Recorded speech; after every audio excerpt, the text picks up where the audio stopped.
Some video kay akhoi yum dali hawdrabina record kay budi leitre do itarsu video call ga sanaraga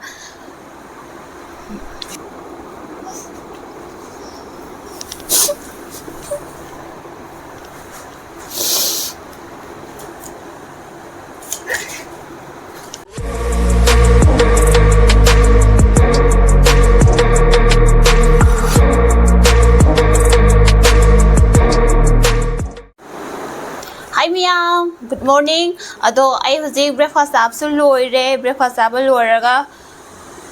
pao nungaitaba masu tare pao nungaitaba is de kamain haidino khangde ngasi se thar mesu oi ko thar mesu oi adagi mo ai gi yum dei laiba pao sina mo atei ke sumda na teba akhoi gi yum do mi kan amta leitre dana ko lai kan amta leitre sida suma mas le akhoi family punna leirabani na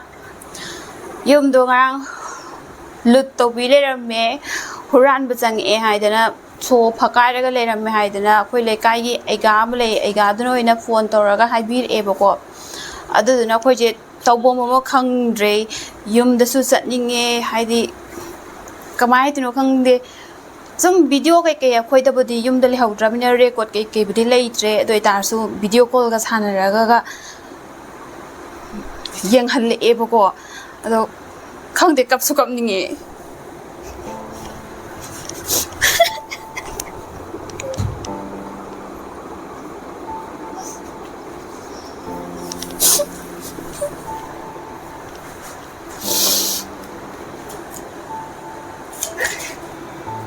ado amusyam nungaite yum du da budi ka shum da budi le hobunatte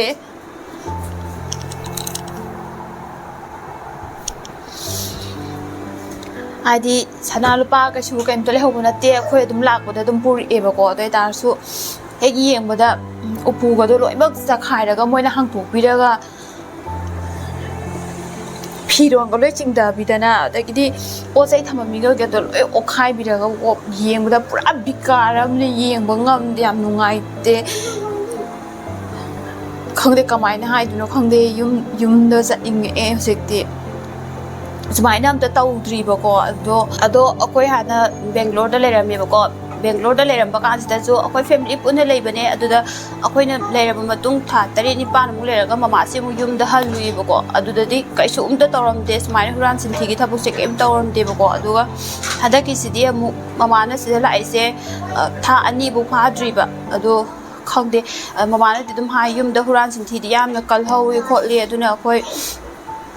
kamai to duno khangde adum mapanda kaisumda pot ke leibadina tamna kaisubudi kiningai kai hatare kaisumda pakhatningai budi oiden haiba aduga direct aigi yum sida sumai torga thuo kan sida di yam thina nungai ta ba haiba do oibako tobanga khangde bi isa se adi moise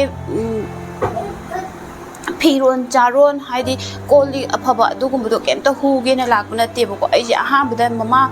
Sanal Pabudi Shumtele Hobunate Ado Aigi Fige Pane Kwang Pane Heidi Aina Buddha Sesa Pangdriba and Adugum do Purangadra Rani Piga Don Hai Mamana Adugum Budika Shumta Puram Moy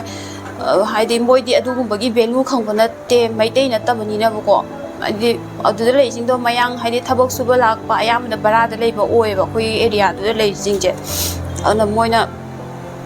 hubo oidune duduna ka shumta du gumbai budi puram moi ki bo only paisaga sanalu pasu gumba je khatang yeng tune na haiba ala sanalu pa thi ni haidane ne moina thi dare ne khambra eto up uje kai haiduno khangdi phibam ma sokba dani ama mama gi famung ga dusune loina mo pa ka je hugat laga ne khambra yeng badane aduna agoi su thawai sam nungai ta bo oiba adagi mama gi mama na bim da su mama na haidi phone toraga Smai to the Nakoyum, the Uran, Bizanga, men, high come I to Jan, Kotli Jano, high, the Mamma, so I should know one thing I say, I used to know one the pouch, hurricane at over there, or the combined high to know she was, but no, I was so old, they come I told to not have Mamma, the pitting jung, a in which the lax over no kung de,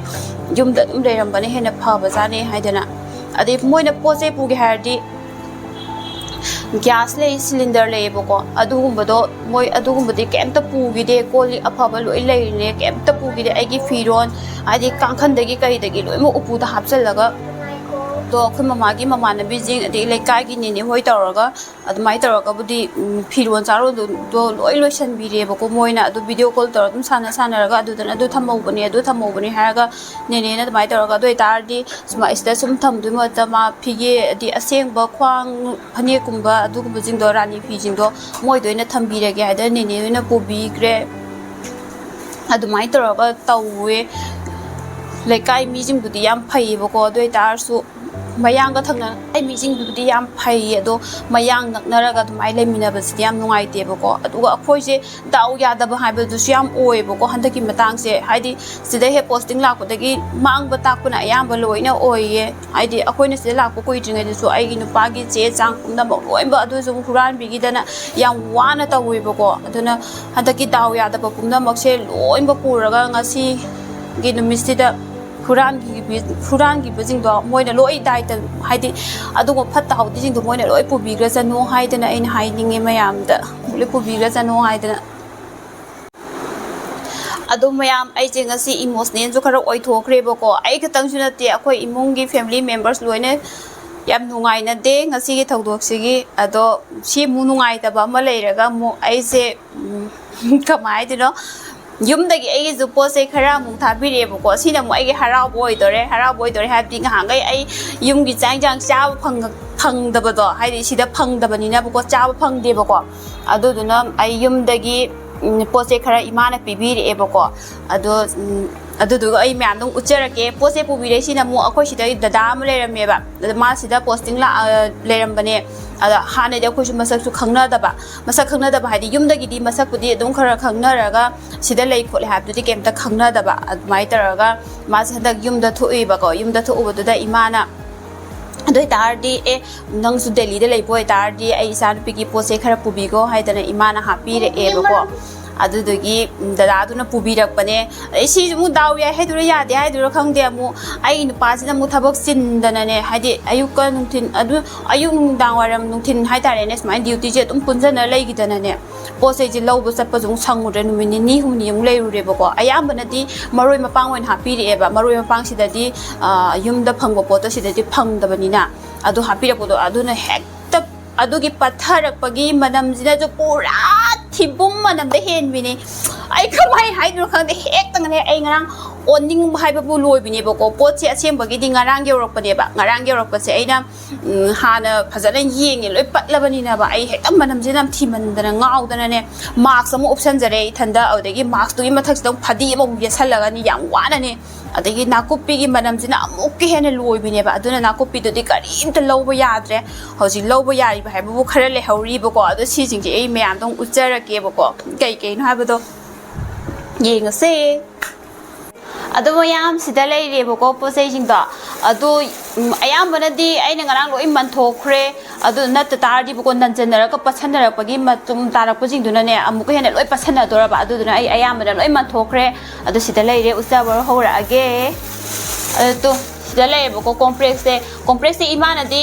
मयाम हापीरे अदो आइना manthokibadagine कनो तौगिबा दुमछि खराजे खतंगा हाउरे अदुदुना अदोय तारसु सिदादि फंगदबनिना आइ अदुदुना याम हरावे सिदा सि फंगबसे सिने करी ओरसानो ओ सिने सौग्री ने बको हदन अहाम चाबो ओइदिने सौग्री से मणिपुर दि Marang काइना fungi हायबको इमान याम खोंगे साय अदुगा सिदादि अखोय दि अहाम चाबो ओइदिने अदुम ngarang babana हाइदि युमदे हापिरपो कांददि बको मोय मखो कके लोय हापिरेबको अदैना नोंग निनी दो लेरबना मना पुदु पुदु केने लोय मनथोगोयना थम्मे तगी ओ सिना नोंमांखा सिना इ आंगांग लो कके तरोकादा नुंगाइति हाइदना सिदाबुदि निम मनाबुदि दुम फंगेबा दो तारदे नोंमांखा मना खरा हापवाइदे नोंमांखा मना ने सिजिना आंगांग इरु जबिरसु कइदरसु हाइदना लो कके तरोकादा नुंगाइति हाइदना तगी सिना करी हेबा काउग्रे ओ खुजुलेखाम हाइबा सिजो आइने हापिरो हाइदना बाबाना हापिरे तगी सिना करिनो ओ तोनिंखो आई सिंजु कई चाबद मचन सुदबसे नुंगाइतेबको युमदा लेरिकाददि सुनबा तुम युमदा फंगबनिना ने तुम पंगचादा चाय अदो सिदि मचन सुदबदा नुंगाइते हाइदना आइने तोनिंखो हापवाइदे हापिरे हदक्ति सिंजु मरा काइ Charani Sina karino sina phakpai sile lapui ro la kanda ai phakpai hap tab se nungai de ba phakpai to ni ko hap tab se adu dana si jo happy re si jo tum yami moi na di yam de na khali ne ba ko ai ngon da di myam yami ne si je adu atu na pa pi je ai si mara happy ro habi gi ne mara hap koi khar ju phari ne ai na man tho khra ga tu si ka ta ngai haure yam di yami ba ko phanyam chang di happy ra pa ne pat ki bani na tu si jung pasan ba re jong si bu ta man tho ga ina tham ma ba ne ba lagi sini yuk jamuru akang ba su khara pi re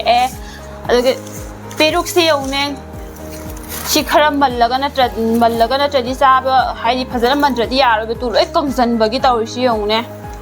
loi kangjan le hai di pasal laga le ram ba do aduna nga si man tho ga si ji ma kang su taw tho ni peruk kang su ta tho ni ijang ha ba yam sa do re si na mukari oisa no sibum lo ngari ro sibo o ngari ne se sida ngari se keji moin happy re manum ju nungsi haw do mal ai na cherang se haidi mingo na pot se pirak pa haidu di ngari soibum ji de manam kalli da no ko adu da cherang se ahum lo yomsal on ai ahum lo yomsal e do na ai hang to indre manam do haina deba chab di sai har zu ba look sina soibum orangani soibum se keji amani na hai bani soibum do se di pak khong da win na ai hai na tai di laphu gum ba do di atop dai ju phang bani na phai ba ko aduga